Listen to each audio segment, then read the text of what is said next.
Ah, bonjour à tous. Je me demande si vous connaissez ces expressions. Certaines sont connues, certaines sont moins connues. Dans mon livre à moi. En français correct, on dirait dans mon livre à moi, mais habituellement, les personnes qui disent dans mon livre à moi disent dans mon livre à moi. J'ai pour mon dire, je dis ça, je dis rien, et toi c'est toi, moi c'est moi. Aussi connu sous le nom de moi c'est moi, toi tais-toi, dans le sens de parle pas, mais ce sont des expressions que les gens utilisent par moment pour, dans le fond, dire qu'ils ont une opinion arrêtée sur un sujet qu'ils ne veulent pas vraiment discuter. Ils n'ont pas l'intention de changer d'idée. Ils affirment leur opinion et ne sont pas nécessairement intéressés à en discuter. Et il y a une sorte de progression. Hein. La première, c'est plus doux, c'est plus...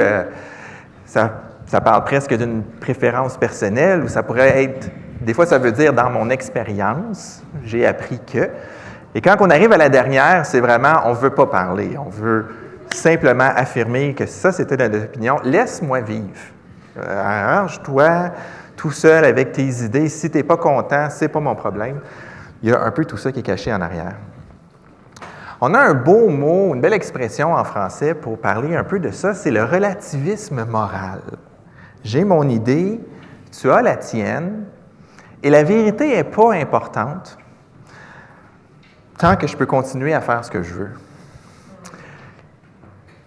Vu qu'on ne peut pas démontrer tout le temps, toutes les vérités ne peuvent pas être démontrées, bien, il y a des gens qui prennent le parti de dire, bien, dans le fond, on ne peut rien démontrer, toutes les opinions sont aussi valides les unes que les autres. Et ce que je trouve étrange, c'est qu'on peut condamner ce genre d'idée-là, on peut condamner l'idée que c'est pas vrai, qu'il n'y a pas de vérité. On peut dire, non, il y a la vérité qui existe, mais dans nos propres vies, quand même vivre avec cette façon-là de voir. La question que j'aimerais vous poser, c'est quel est le standard auquel on soumet nos actions? Quel standard on applique dans nos vies pour décider quelle action je fais et lesquelles je ne fais pas? Est-ce que l'on vise ce que Dieu attend de nous ou on se contente de ce que nous, on trouve pertinent? J'ai mon évaluation du monde, Dieu a son évaluation du monde, Dieu a ses projets, moi j'ai mes projets, et on sait qu'ils vont être on sait que nos projets ne peuvent pas être les projets de Dieu, on n'est pas éternel, on n'est pas omniscient, mais on sait qu'il va y avoir un conflit, des fois, entre nos projets et ceux de Dieu. Quel standard on décide qu'on va appliquer? Ce matin, on se trouve à porter un deuxième regard sur le texte qu'on a déjà entamé il y a 2 semaines. Les versets 3 à 5 dans Galates sont une sorte d'amplification, si on veut, des versets 1 et 2. C'est comme si le verset 1 et 2 étaient un exemple pratique de ce que Paul veut nous parler dans les versets 3 à 5. Mais comme il y a beaucoup trop de choses dans ce texte-là, j'avais choisi de le briser en 2 pour qu'on puisse prendre le temps de bien saisir tout ce qui se cache là-dedans. Vous vous souvenez, les versets 1 et 2 nous appellent à reprendre notre frère ou notre sœur qui se fait surprendre dans le péché, tout en faisant attention à nous de ne pas être tentés. Et le verset 2 nous incite à porter les fardeaux les uns des autres, d'être connectés à la vie de nos frères et sœurs. De cette façon-là, on va accomplir la loi de Christ. Dans les versets 3 à 5, c'est comme si on va entrer dans la pensée du croyant un peu.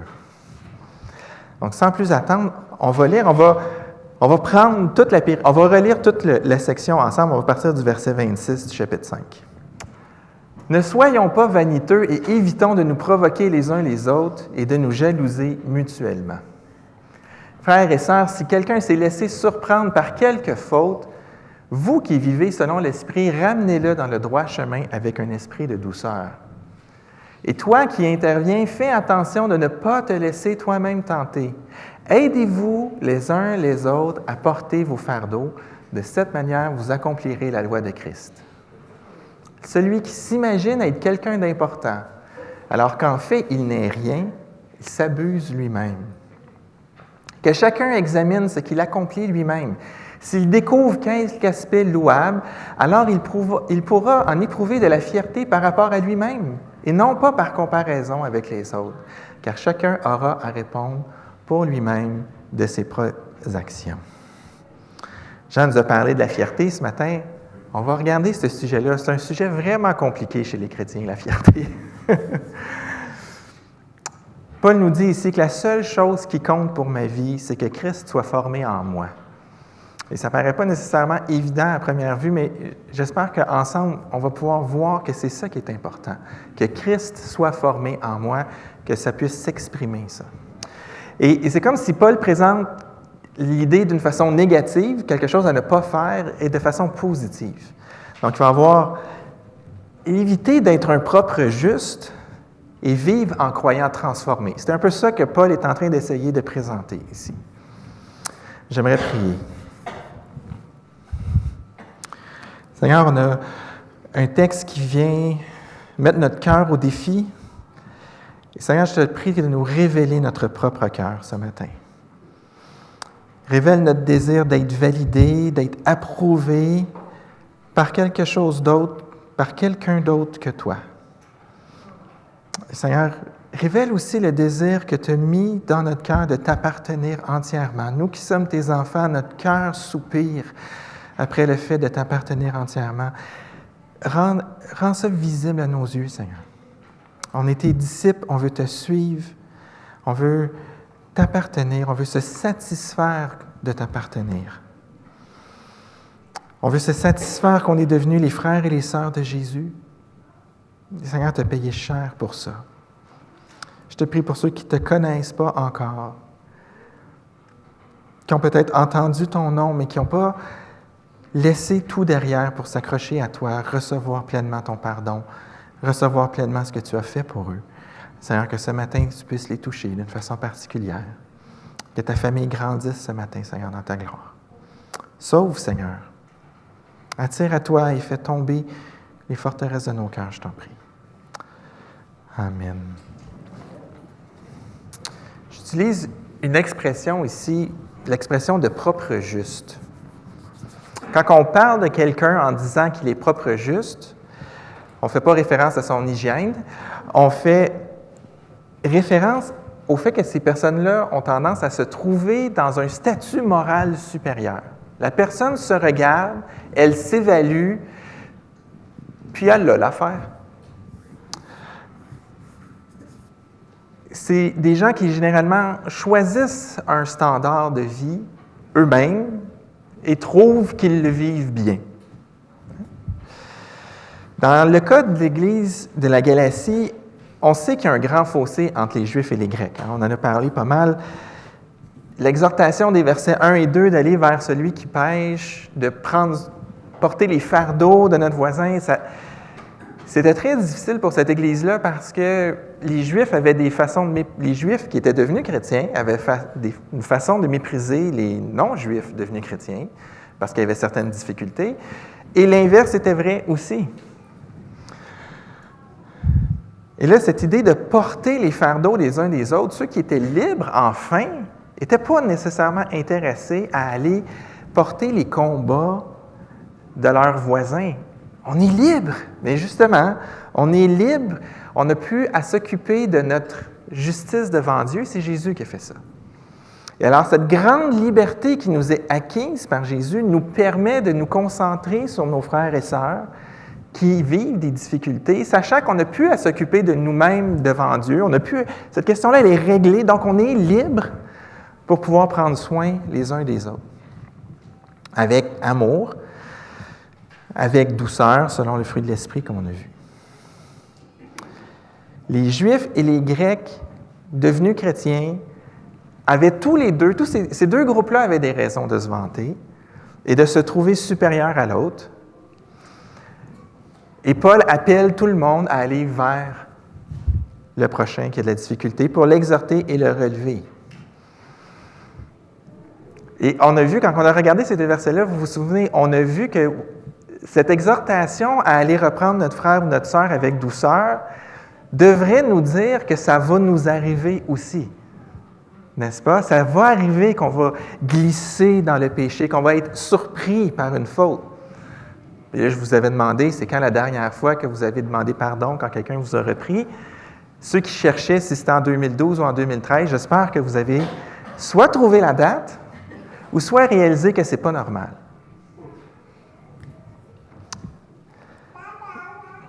D'accord, hein? Ouais. Le problème ici, ce n'est pas que les gens de la Galatie, que les Galates sont maladroits ou sont indifférents. Mais le problème, c'est qu'ils vont agir avec prétention. Et c'est ce petit détail-là sur lequel Paul veut enfoncer le clou. L'Épître aux Galates n'est pas un manuel de relation d'aide. C'est une charge à fond de train contre l'orgueil. Et c'est pourquoi qu'au verset 3, Paul, en toute douceur et subtilité, il va dire « Si quelqu'un s'imagine être important alors qu'il n'est rien, il s'abuse lui-même. » Subtil! La personne à laquelle Paul pense ici ressemble à ça. C'est facile d'avoir une opinion de soi enflée. Là, je vais vous poser la question, de quel côté du miroir sommes-nous? Est-ce que nous sommes un bulldog qui se voit un petit chien ou nous sommes un petit chien qui se voit un bulldog, vous pensez? On voit des fois des petits chiens qui rencontrent un petit caniche nain qui rencontre un Rottweiler puis qui lui jappe dessus comme s'il pouvait tout imposer. Bon. On peut être fendant.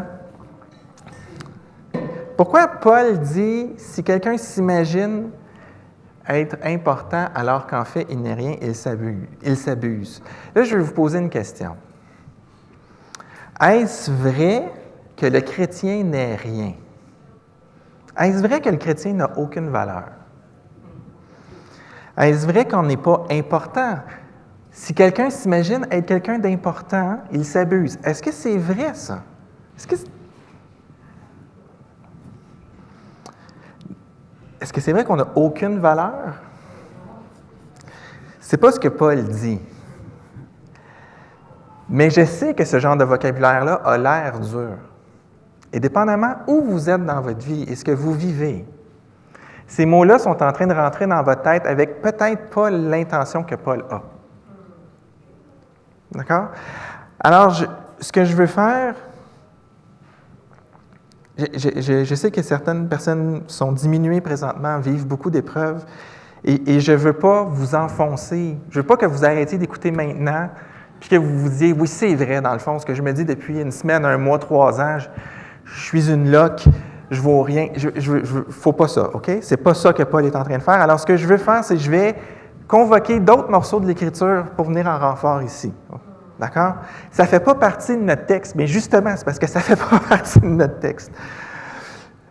Paul ne dit pas que nous sommes des créatures laides ou hideuses ou qu'on n'est pas bien. Okay? Paul n'est pas en train de dire ça. Le psaume 139 va dire « Je te loue d'avoir fait de moi une créature aussi merveilleuse. » Tu fais des merveilles, je le reconnais bien. La personne, elle se regarde et elle dit « Je te loue, tu as fait du bon travail, Seigneur. » Fait que quand Paul il dit qu'on n'est pas important, il n'est pas en train de dire qu'on est laid, et qu'on n'est pas beau, puis qu'on n'a pas de valeur. D'accord?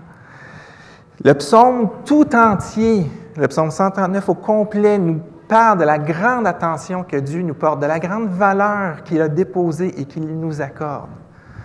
Alors, si vous êtes dans un moment difficile, si le sentiment de douleur vous guette de vous sentir que vous ne valez rien, allez de grâce, allez méditer le psaume 139. Allez passer du temps dedans. Dieu nous entoure de ses bras, il nous accompagne du lever au coucher. Et j'aurais tendance à dire que Dieu est quelqu'un qui a du goût. Il n'aime pas les choses qui n'ont aucun sens. Paul ne dit pas qu'on n'a aucune compétence. Le psaume 8, à partir du verset 4, dit « Quand je contemple le ciel, Ouvrage de tes mains, la lune et les étoiles que tu as formées, je me demande, qu'est-ce que l'homme pour que tu t'occupes de lui? C'est une vraie question. Dieu a tout créé. Qu'est-ce qu'on vaut dans cet univers-là? Pourtant, tu l'as fait de peu inférieur à Dieu, tu l'as couronné de gloire et d'honneur, et tu lui donnes de régner sur les œuvres de tes mains. Tu as tout mis sous ses pieds.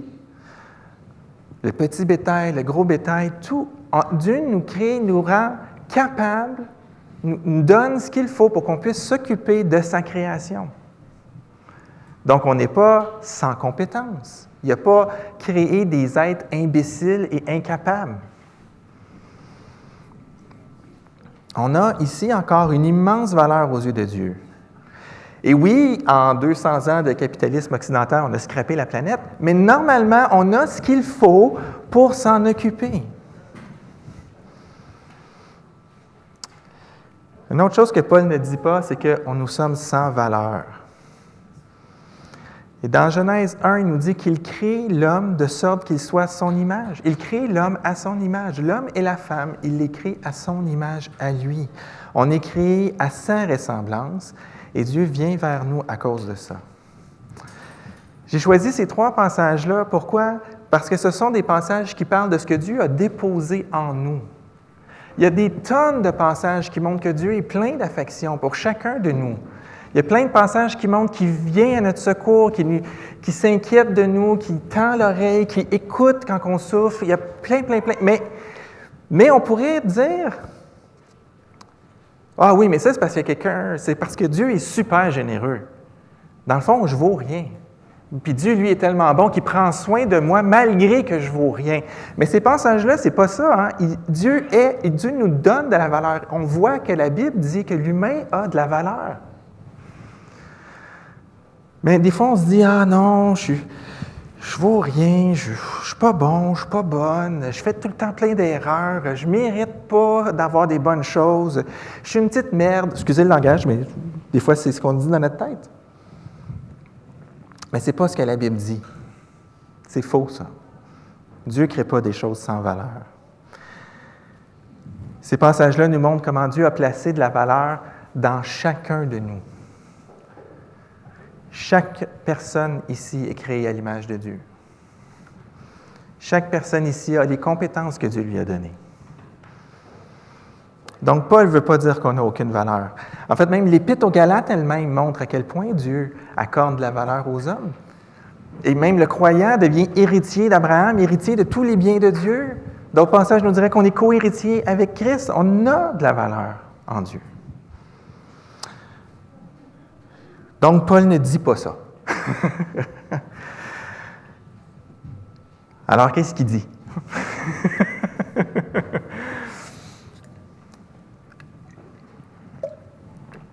Le verset 1 nous parle de reprendre notre frère qui est surpris par le péché, en le reprenant avec douceur, avec le fruit de l'esprit, mais de prendre garde à nous-mêmes, de ne pas être tentés. Le verset 2 nous invite à porter les fardeaux des autres, ce qui implique, entre autres, les aider à lutter avec le péché, afin d'accomplir la loi de Christ.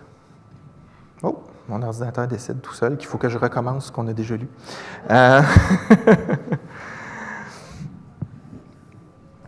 Alors, il ne faut pas aller chercher loin pour comprendre de quoi Paul parle dans les versets 3 et 4 et 5. On est encore dans ce contexte de s'aider à porter nos fardeaux, de lutter contre le péché, de lutter contre la chair.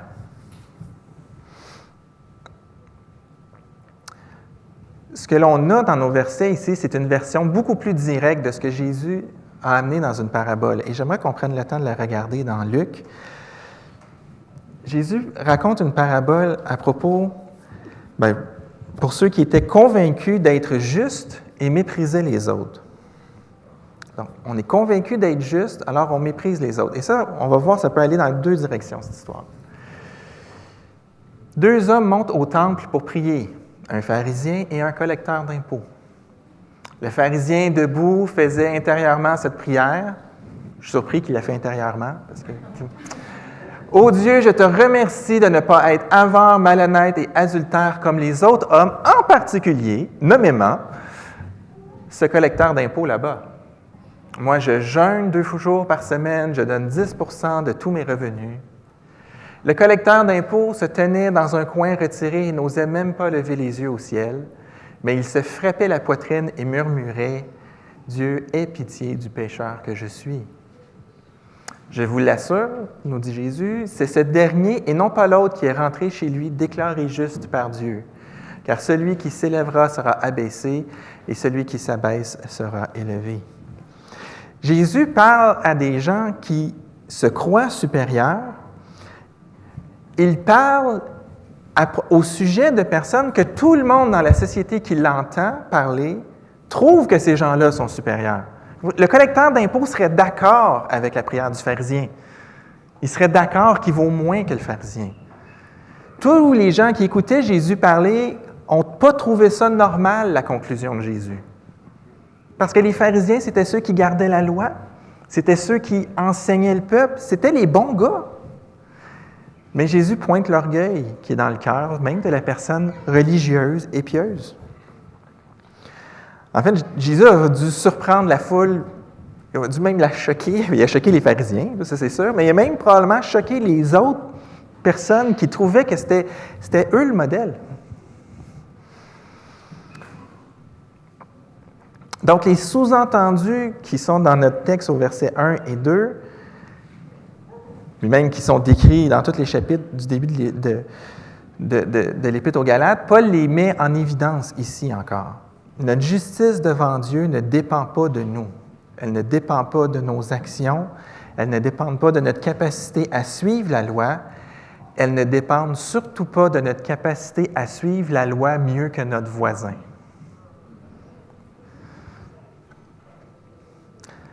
Mais celui qu'on peut appeler le propre juste, pour lui, tout est une question de comparaison. Si on va jusqu'au verset 4, il nous dit que chacun examine ce qu'il a accompli de lui-même. Il pourra en éprouver de la fierté, on va regarder les autres morceaux tantôt, non pas par comparaison avec les autres. Celui qui s'imagine être quelqu'un, au verset 3, s'imagine être quelqu'un parce qu'il est en train de se comparer avec les autres. En général, le propre juste, il ne se voit pas juste à l'échelle absolue devant Dieu. C'est pas comme ça que ça fonctionne. Ça serait trop difficile. Il n'y a personne qui serait propre juste comme ça. Mais il relativise sa vie sur 2 axes. J'ai cherché comment mieux écrire cette phrase-là, puis je n'ai pas été capable, fait que je vais vous faire un dessin. Okay? C'est pas parce que je vous trouve stupide, mais c'est parce que je ne suis pas capable, moi, de l'écrire comme il faut. Je veux qu'on fasse l'anatomie du propre juste. Il y a les commandements de Dieu, toute la loi de Dieu, toute la sagesse de Dieu, puis il y a tout le monde.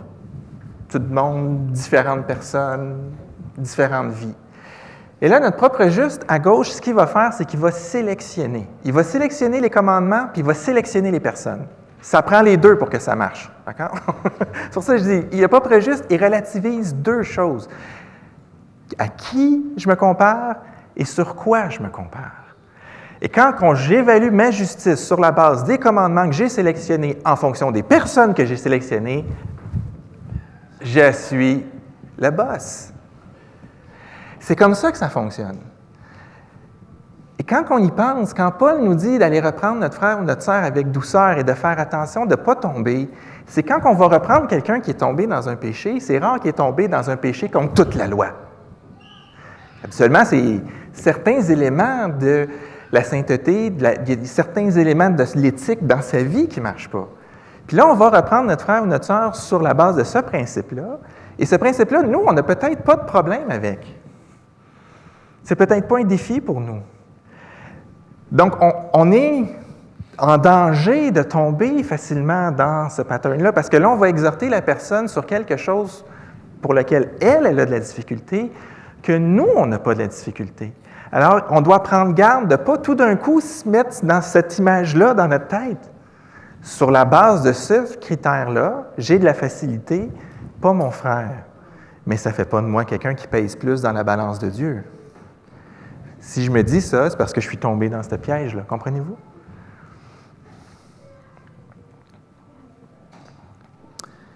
Le propre juste se dit qu'à la fin des temps, Dieu va tout nous mettre en ligne, en ordre croissant d'obéissance. Ceux qui n'ont pas obéi beaucoup ici, jusqu'à ceux qui ont obéi beaucoup ici. Puis là, il va tracer une ligne à un moment donné. Eux autres, c'est des bonnes personnes, puis eux autres, ben tant pis. Et le propre juste a tendance à penser que Dieu va faire ça avec la petite sélection de critères qui est en bas. En plus, il n'y a rien de plus faux, d'accord? Ça ne fonctionne pas comme ça. Dieu ne distribue pas son amour comme ça. Dieu ne justifie pas les gens comme ça. Alors, quand on arrive à côté d'un frère ou une sœur pour l'aider, alors qu'il y a des difficultés, le danger que Paul nous avertit au verset 1 et 2, c'est qu'on tombe dans ce piège-là. De s'imaginer qu'on est meilleur que la personne qu'on aide, parce que sur les critères sur lesquels cette personne a de la difficulté, nous, on s'en sort beaucoup mieux. Et ce n'est pas important s'il y a 4 feuilles en bas ou 50 feuilles en bas. C'est toujours la même idée. Et parfois, ce n'est pas conscient. Parfois, ça l'est, mais parfois, ça ne l'est pas. Alors, c'est pour ça qu'on est en danger. Et c'est pour ça que si on y va avec douceur, au lieu d'avec le fait que moi, je pèse vraiment plus lourd dans la balance que toi, on va faire un beaucoup meilleur travail.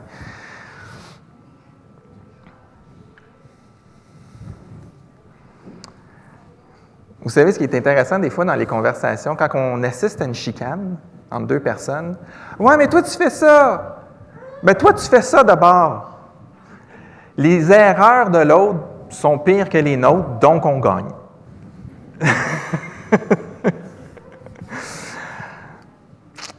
Dans ces cas-là, c'est notre regard sur ce qui est bon et juste qui gouverne la conversation. On n'est pas vraiment en train d'essayer de regarder toutes les choses comme Dieu les regarderait. On se dit, moi, dans ce conflit-là, je trouve ces éléments-là vraiment plus importants, puis ceux-là, moi, je les ai, puis toi, tu les as pas. C'est pour ça que je vais rester en conflit. C'est pour ça que je ne vais pas te demander pardon. Toi, tu me fais des reproches, mais tu me reproches des affaires qui ne comptent pas dans la balance, à mon avis. Se comparer aux autres selon nos critères. C'est ça le danger. Et ce n'est pas utile. Ça ne sert à rien. Ça va détruire. Quand on approche d'un frère ou d'une sœur qui lutte avec le péché, on est en danger de se valoriser parce que nous, on n'est pas comme ça. Et si c'est ce genre de refrain-là que vous avez dans votre tête, Paul veut avoir une conversation avec vous. C'est important. C'est dur parce que c'est vrai des fois que l'autre personne, des fois on a un conflit, puis l'autre personne, c'est vraiment épouvantable. C'est ce qu'elle a fait, qu'elle nous a fait, et on n'est pas capable dans ce temps-là de voir vraiment, nous, notre cœur est où. Allez demander de l'aide dans ce temps-là. L'ironie est complète face au péché dans ce temps-là parce qu'on a besoin de justice, et notre besoin de justice fait qu'on est tous à la case zéro. On a tous besoin du sang de Jésus pour être lavés de nos péchés. On a tous besoin de mourir à nous-mêmes. On a tous besoin que Dieu nous donne un cœur nouveau. On a tous besoin que Dieu nous donne une vie nouvelle. Si on est par rapport à la justice de Dieu, on a tous ces besoins-là.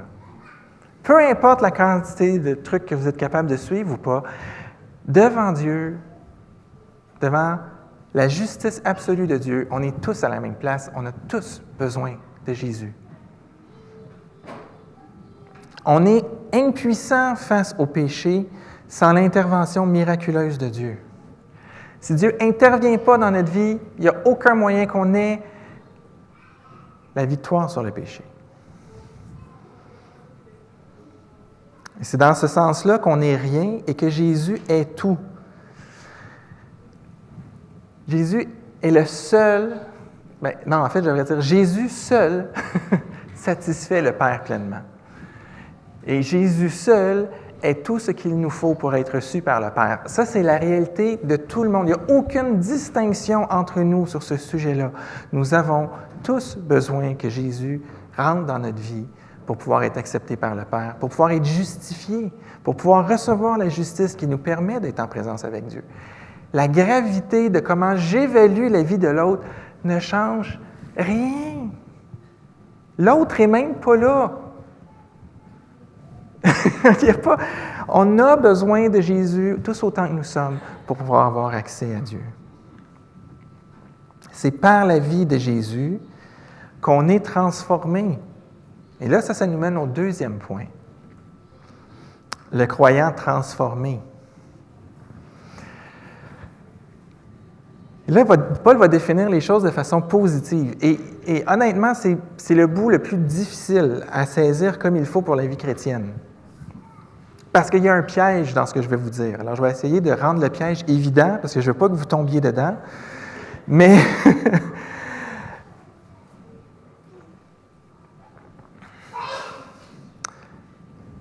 dans le verset 4, Paul nous montre que le chrétien n'est pas mort. On est mort avant de rencontrer Jésus.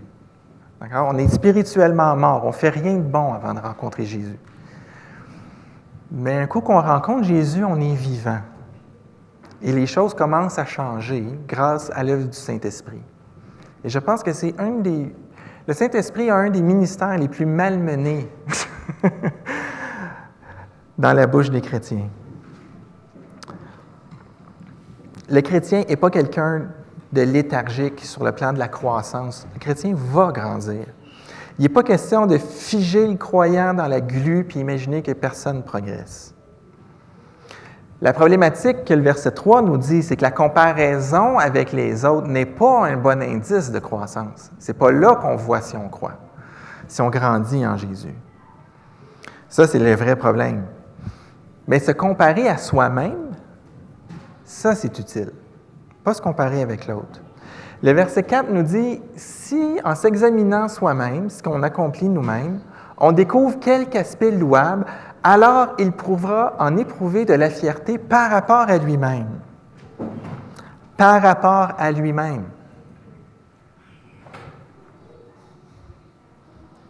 Oui, mais Jean-Philippe, c'est pas comme pire que l'autre solution tantôt. Tantôt, c'était j'établis mes propres standards, puis c'est un problème. Puis là, je vais éprouver de la fierté par rapport à moi. C'est par rapport à mes propres standards? Non, c'est pas ça. La raison est au verset 5, on est évalué selon nos mérites et non pas selon nos mérites face aux autres. Et là, l'évaluation ici, on n'est pas en train de parler de salut. Parce que l'Épître aux Galates est assez clair. Je ne vais pas repartir sur une dissertation sur le fait que nos mérites ne servent à rien pour nous justifier devant Dieu. Je pense avoir fait le point. Alors, qu'est-ce qu'on a ici? Premièrement, il y a dans l'idée de « s'il trouve quelque chose de louable ». C'est l'attente de Paul, ça. Hein? C'est supposé d'arriver. C'est possible, c'est logique, c'est attendu que le chrétien va produire des choses louables. OK?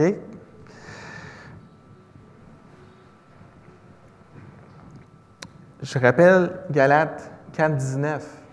Paul dit « J'endure encore une fois les douleurs de l'enfantement jusqu'à ce que Christ soit formé en vous. » Il y a un projet qui est commencé. Quand on vient à Jésus, il y a un projet qui est commencé par celui qui a créé l'univers. Habituellement, il réussit ce qu'il entreprend. Le Saint-Esprit est à l'œuvre pour former Christ en nous. La fierté, le thème de la fierté revient à la fin de l'Épître aux Galates. Paul va dire « Je ne vais mettre ma fierté en nulle part ailleurs que dans la mort et la résurrection de Jésus. » Et là, on va se demander, est-ce que c'est de ça que Paul parle ici déjà, au verset 4? Mais c'est vrai qu'on a le privilège de bénéficier de cet événement, de cette œuvre de Jésus, le privilège d'être les ambassadeurs du grand roi. Et oui, ça devrait être une source de fierté. Notre roi, c'est celui qui a traversé le cosmos, qui est venu mourir sur une croix pour sauver des pécheurs, pour créer un royaume.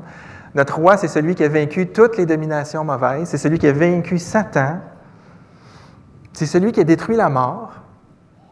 On a un pas pire. Moi, je trouve que c'est une pas pire feuille de route. Moi, je suis quand même content. Je m'identifie à Jésus. On peut être fier. C'est énorme ce que Jésus a fait. On peut être fier de notre roi. Des fois, les chrétiens, on va avoir honte de comment la Bible est représentée dans notre société. « Ah, c'est un vieux livre archaïque. » Des fois, on peut être gêné parce qu'on sait qu'on va rentrer en confrontation avec les valeurs du monde. Mais pensez-y, qui a un meilleur roi que nous? C'est lui qu'on représente. C'est lui qu'on représente. C'est lui notre roi. Si on regarde ce que Jésus a fait pour les hommes et pour son Père, on peut être fier de Jésus. Fait que oui, il y a énormément de fierté à savoir qu'on appartient à ce roi-là, puis qu'on l'honore. Mais ce n'est pas seulement ça qui peut nourrir notre fierté. Oui, notre appartenance à Jésus, mais je crois que la transformation que le Saint-Esprit fait dans nos vies doit venir nourrir notre fierté.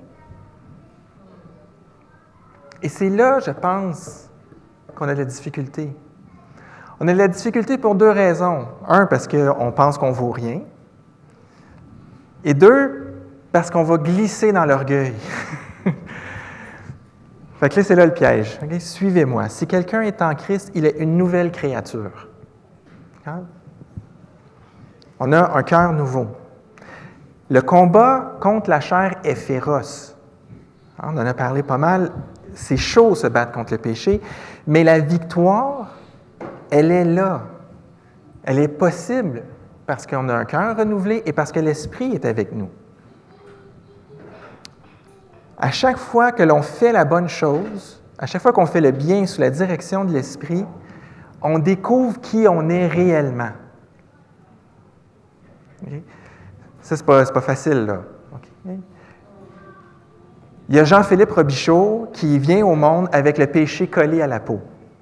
J'ai fait plein de niaiseries dans ma vie. Des fois, j'en fais encore un peu. Je regarde ma femme en arrière, elle confirme. Mais maintenant que je suis une nouvelle créature, parce que Jésus vient faire une œuvre en moi, le péché s'en va. C'est plus à l'intérieur de moi, c'est quelque chose à l'extérieur de moi que je combats.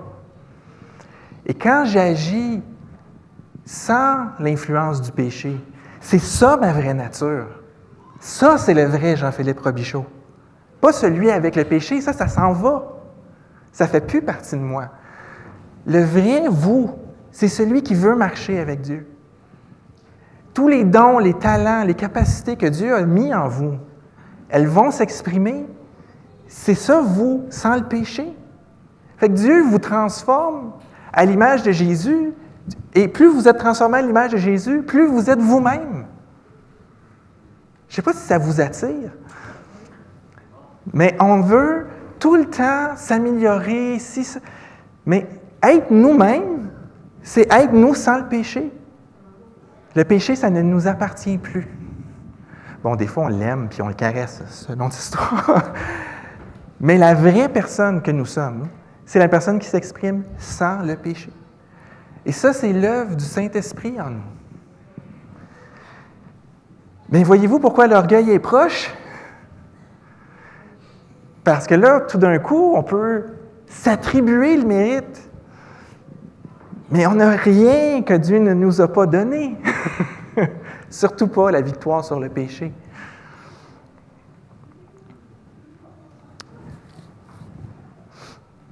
Tout ce que j'ai, tous mes dons, tous mes talents proviennent de Dieu. C'est lui qui les a donnés. Ils sont en moi, en quelque part, parce que ça reflète une partie de la personne de Dieu. C'est comme si les êtres humains, on était une espèce de, tout ensemble, là, une espèce de miroir qui reflète toutes les dimensions de la personne de Dieu. Individuellement, on est à l'image de Dieu. Collectivement, l'humanité reflète la personne de Dieu. Chacun d'entre nous, on est peut-être une image plus précise d'une partie de la personne de Dieu. Il y en a qui sont pleins de compassion, il y en a qui sont pleins de bienveillance, il y en a qui sont pleins d'intelligence, de sagesse, de zèle, d'audace, d'amour, de créativité, de douceur. Vous avez tous des morceaux que Dieu a 1000 fois plus. On s'entend. Mais que quand on vous regarde, vous exprimez sans le péché, on voit la personne de Dieu. Et c'est vous. Pas que vous êtes Dieu, mais vous le reflétez. Et ça, c'est dur à saisir parce qu'on se dit qu'on n'est rien. On se dit qu'aussitôt qu'on a fait quelque chose de bien, c'est le Saint-Esprit qui agit. Il est tout le temps à l'œuvre. On ne se sépare pas ces choses-là, mais vous êtes. Et quand vous agissez sans le péché, vous êtes vraiment qui vous êtes.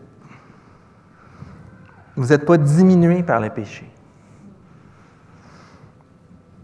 Notre monde rêve de liberté, puis veut garder le péché. C'est vraiment absurde. Si tu veux être toi-même, il faut que tu te débarrasses de ça. C'est quelque chose qui te retient en arrière. Ça a l'air simple de même, mais vous savez très bien que dans notre vie, c'est pas toujours aussi clair. Mais à mesure que le péché perd son emprise sur moi, à mesure que Christ est formé en moi, je peux vivre la vie que Dieu a voulu pour moi. Je peux vivre ma vie. Tu veux vivre ta vie? Viens à Jésus. Le seul chemin par lequel tu vas pouvoir être toi. Mais ça va te coûter de laisser le péché sur le bord de la porte. Ça va coûter d'admettre que tu ne peux pas toi-même te débarrasser de ce péché-là. Ça va te demander de dire que tu ne pourras jamais monter sur une caisse assez grande pour rejoindre la justice de Dieu parce que tu es meilleur que ton voisin. Oui, on peut être fier de nos bons coups, sachant que comme ça, on reflète la personne de Dieu. Il ne faut pas s'enfler d'orgueil. On a tout reçu de lui. Même la liberté face au péché. Surtout, la liberté face au péché, elle vient de Dieu. Alors, on ne va pas voir ça comme une raison de se vanter, mais comme une joie de découvrir qui on est, puis on va pouvoir louer le Seigneur pour ça. On n'est pas en compétition les uns avec les autres.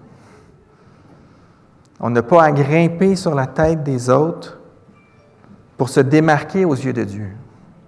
Parce que c'est Jésus qui nous amène devant son Père de toute façon. Donc, on n'a pas à faire ce job-là. On n'a pas à devenir quelqu'un d'autre. On a simplement à devenir le véritable nous. Ça va prendre du nettoyage. Je ne suis pas en train de dire « change pas, reste qui tu es ». Il faut se débarrasser du péché, OK? Mais Jésus nous offre une nouvelle humanité, nous dit Hébreux 2:11. Alors, saisissons cette vie-là. On est libre des chaînes du péché, cherchons à vivre libre des chaînes du péché. Recherchons ça. Et l'Esprit habite en nous, Jésus est formé en nous, ça va aller de mieux en mieux. Pour sa gloire et pour notre plus grand bien. Que le Seigneur vous bénisse.